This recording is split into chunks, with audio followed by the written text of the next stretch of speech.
I'm running for president to fight and win for the American people. Without sacrificing our principles, we won 3 elections in 4 years in a blue state. Did it by leading. Now we need to do the same thing for America.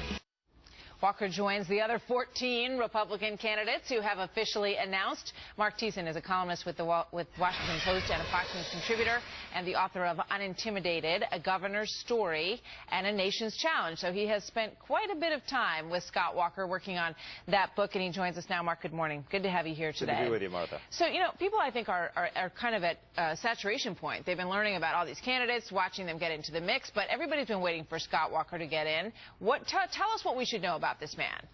Well, I went into that book an admirer and came out a true believer. I mean, this guy, I got to see him up close, got to know his team, got to know his family, and he's a truly impressive individual. First of all, he's super smart. He came into office, he inherited a $3.6 billion deficit and turned it into $1 billion surplus without raising taxes, without cutting services for the poor, without decimating education. That is just absolute political genius. But second, he's a winner. This is a guy who took on the unions and won. He became the first governor in American history to face a recall election and win. He was reelected. He won 3 elections in Wisconsin in 4 years in a state that hasn't gone Republican for president since 1984, and he did it not by tacking to the center, but by governing as an unapologetic, full-spectrum conservative. All right, so you see him as a reformer, and a lot of conservatives have asked that question, really, of each one of these potential candidates. Are you truly going to shake things up and reform? You know, you have to bring up what Trump has done in terms of galvanizing attention on these issues, for being a fighter and for not being afraid to say what's on a lot of people's minds. Can Scott Walker kind of do that? Can he do that, you know, in the form of a guy who's also walked the walk as governor? No, absolutely. I mean, the difference between Walker and people like Trump and people like some of the other candidates in the Republican race is that he's not just a fighter, he's a fighter who wins. He's won, he's taken on tough fights, and he's won every single time. The left has tried, and there's probably no politician in America that the left has done more and spent more money to try to destroy than Scott Walker in the last several years, and he's still standing, and he's now one of the leading candidates for president.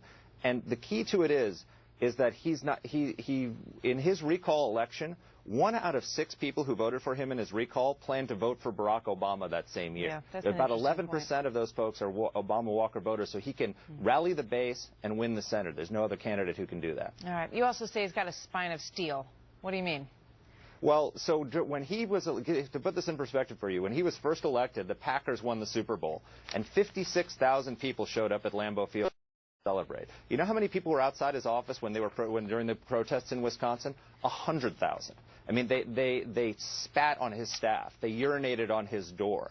They sent death threats to his wife. One death threat came into his wife, promising to gut her like a deer, and he didn't buckle. Time magazine declared him Dead Man Walker. He was so in such a bad shape that he couldn't have possibly won his reelection, but he stuck to his guns because he believed what he was doing was right, and he was vindicated. The reforms worked, and he was reelected not once but twice in a period of 4 years. Well, he's convinced you. Now he's going to try to convince the American people and the GOP, for starters, as he gets into this race, and we'll see how he does. Very interesting. Thank you, Mark. Thanks, Martha.